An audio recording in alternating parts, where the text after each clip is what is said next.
This is Dr. Bev Knox, and you are listening to my psychology tutorials. Learn psychology while you sleep. In this lesson, we will learn all about how philosophy influenced psychology. We will review the spirit of mechanism, the clockwork universe, the beginnings of modern science, the contributions of Descartes, and the mind-body problem.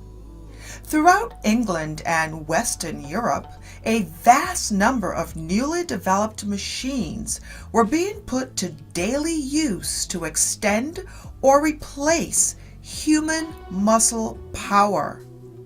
Pumps, levers, pulleys, cranes, wheels, and gears powered water mills and windmills to grind grain, saw wood, weave textile, and accomplish other forms of labor-intensive work.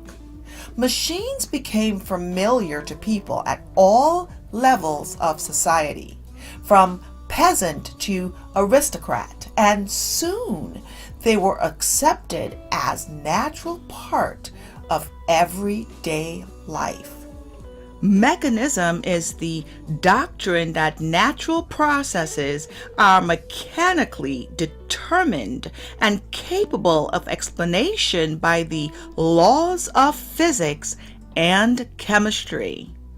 The prevailing climate of thought in the 17th to 19th centuries was the intellect soil that nourished the new psychology. You will hear others talk about this time period as the spirit of mechanism, machines, machinery, the clockwise universe, the beginnings of modern science. Again, the image of the universe as a great machine. This doctrine held that all natural processes are mechanically determined and are capable of being explained by the laws of physics and chemistry. The idea originated in physics, then called natural philosophy, as a result of work of the Italian physicist Galileo and the English physicist and mathematician Isaac Newton, who had been trained as a clockmaker, by the way. Everything that existed in the universe was assumed to be composed of particles of matter in motion. If the universe consists of atoms in motion, then every physical effect, the motion of each atom, of course, follows from a direct cause, which is the motion of the atom that strikes it. The methods and findings of science were growing space with technology during this period, and the two meshed effectively.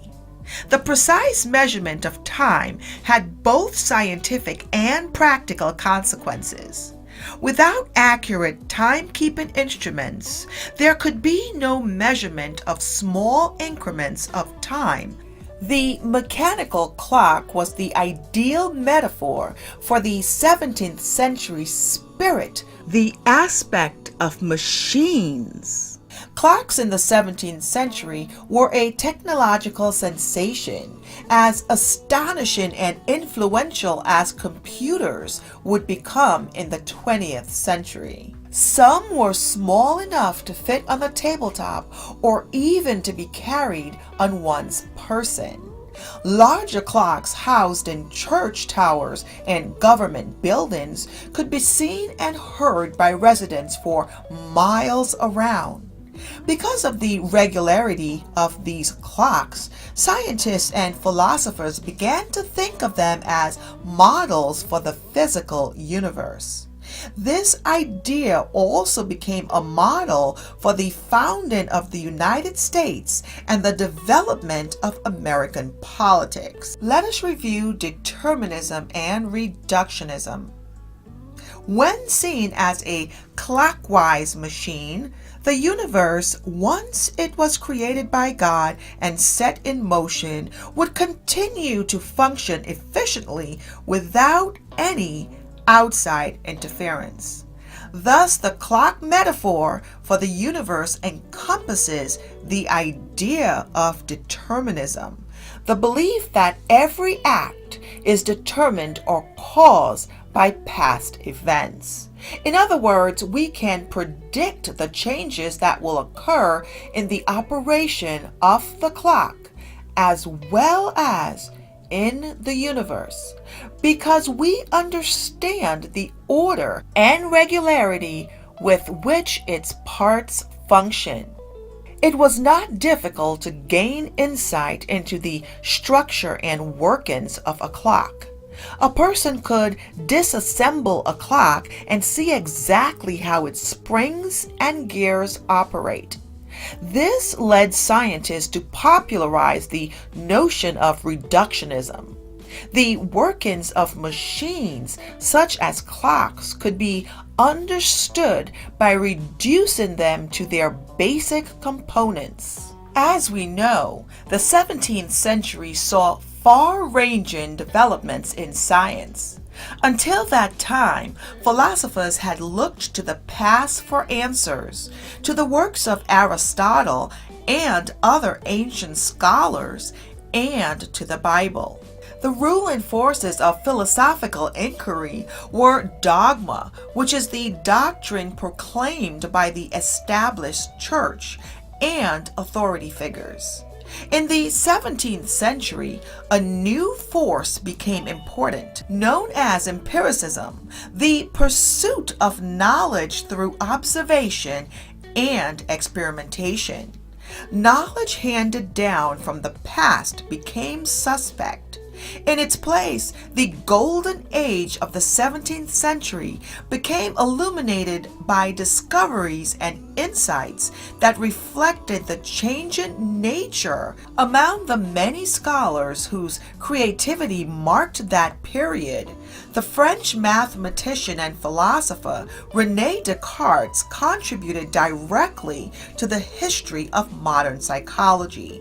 His work helped to free scientific inquiry from the control of rigid, centuries-old theological and intellectual beliefs. Descartes symbolized the transition to the modern era of science, and he applied the data of the clockwork to the human body of scientific inquiry. Descartes' most important contribution to the development of modern psychology was his attempt to resolve the centuries-old controversy about the mind-body problem. Throughout the ages, scholars had argued about how the mind, which was known as the soul or spirit, could be distinguished from the body and all other physical qualities. So the question was this: are mind and body, the mental world and the material world, distinct from each other? For thousands of years, scholars had taken a dualistic position, arguing that the mind and the body had different natures. However, accepting the dualistic position raises other questions. If the mind and body are of different natures, what are their relationship to one another? How do they interact? Are they independent, or does one influence the other? Before Descartes, the accepted theory was that interaction between mind and body flowed primarily in one direction. The mind could exert an enormous influence on the body, but the body had little effect on the mind.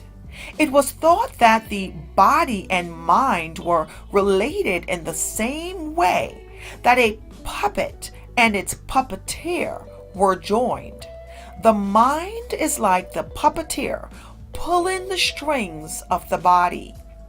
In Descartes' quite different theory of mind-body interaction, the mind influences the body, but the body exerts a greater influence on the mind than previously supposed. The relationship is not in one direction, but rather it is mutual interaction.